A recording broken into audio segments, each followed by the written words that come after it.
we're going to answer the common and somewhat aggravating question, why would any law-abiding citizen need an AR-15?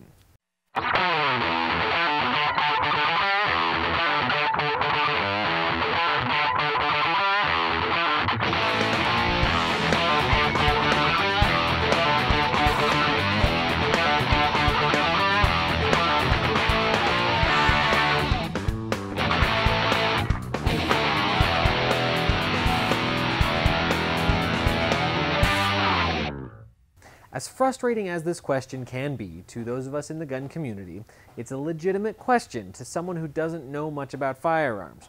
But before we answer this question, we've got to cover a few of the basics, and as we do so, it will become clear to those currently unfamiliar with guns that this question doesn't actually make a lot of sense.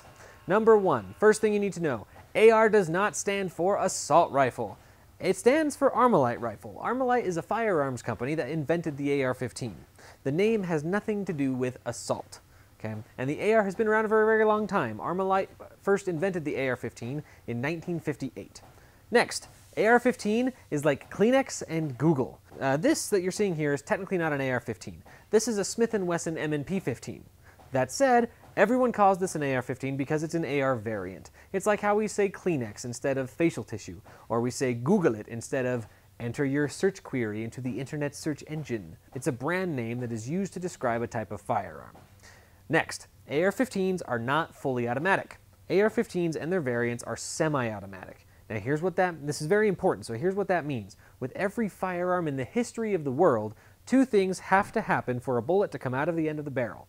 The round needs to be loaded into the chamber, and the trigger needs to be pulled.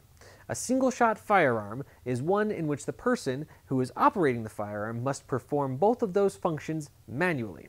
In other words, with every single shot, the operator needs to unload the previous round, put in a new round, and pull the trigger. Obviously, this presents some problems. Any situation where one needs to shoot faster than a single shot would allow, one would be screwed. Thus, the idea that perhaps the firearm could perform one or both of these functions was born. These firearms are either semi-automatic or fully automatic. A semi-automatic firearm simply ejects the previous cartridge and inserts a new cartridge for you. But you still have to pull and release the trigger every time you want to fire another round. In other words, one round fires every time you pull and release the trigger until you run out of ammo. A fully automatic firearm does both functions for you. As long as you hold down the trigger, a fully automatic firearm will continue to fire until you run out of ammo. This is important because this means that AR-15s are functionally equivalent to virtually every firearm invented since 1902. The first semi-automatic rifle was introduced in 1885, and the functionality really hasn't changed much since then. AR-15s do not offer a higher rate of fire or increased lethality or any of the other strange things we've heard from the media. The rate of fire on an AR-15 is limited, like every other semi-automatic firearm, including practically every handgun, to how quickly in succession the shooter can pull the trigger. So if that's true, then why are AR-15s the weapon of choice for mass shooters? They're not. Most mass shootings are perpetrated with handguns. Well, but then, why are AR-15s so popular? Since we know that AR-15s are not substantially different from any other semi-automatic firearm in terms of how fast they can fire and their destructive capabilities, it begs the question, why is the platform so popular? The AR-15 platform is really well designed, and it offers a lot of customization options.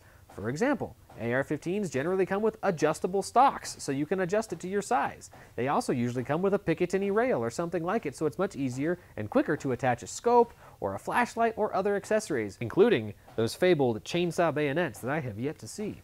Essentially, the AR-15 platform offers the same benefits of any modular system. You can customize it to exactly how you want it to be and for what you're using it for. So, here's the question. Why would any law-abiding citizen need an AR-15? Well, hopefully it's become a little bit clear that this question doesn't make a whole lot of sense the way it's worded.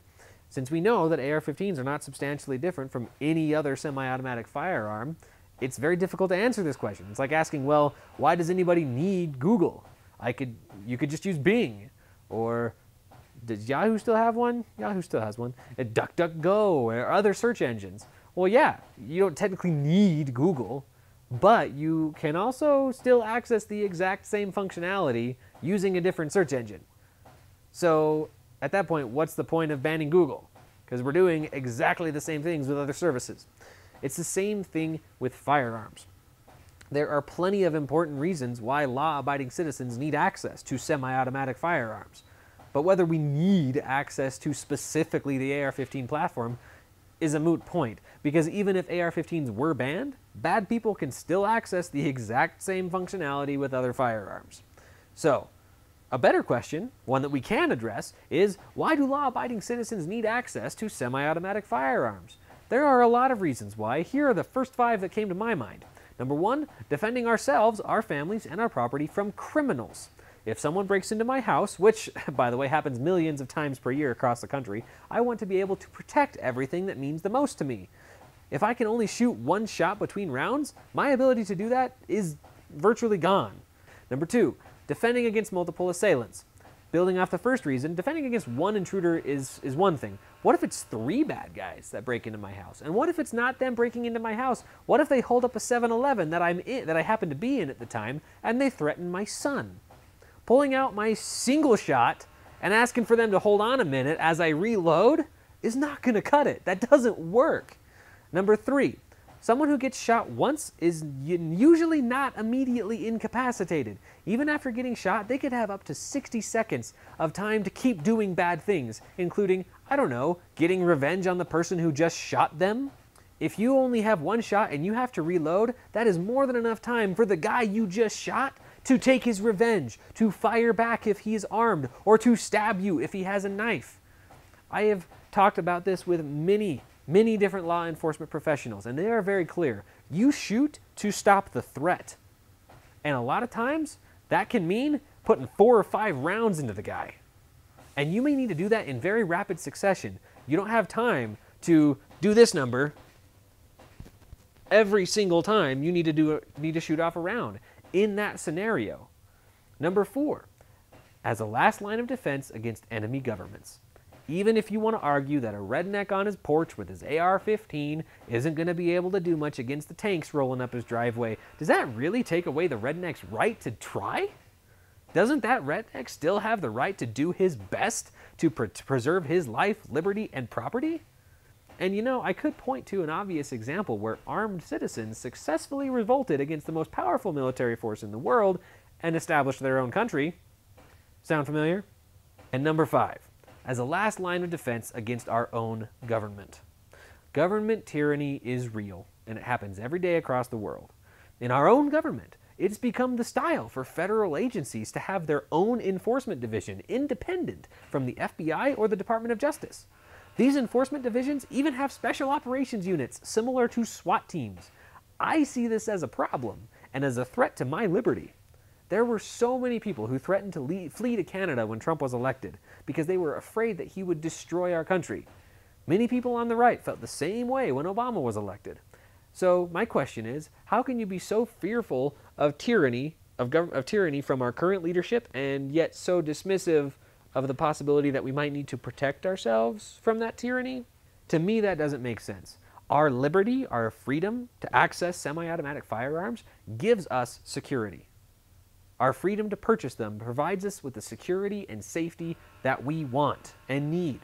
Do bad people use firearms to do horrible things? Yes, but as you can learn from last week's episode, guns are not the things making them do those bad things. They're going to do bad things regardless of whether they can get a gun. That's all I've got for you this week. I will see you next week.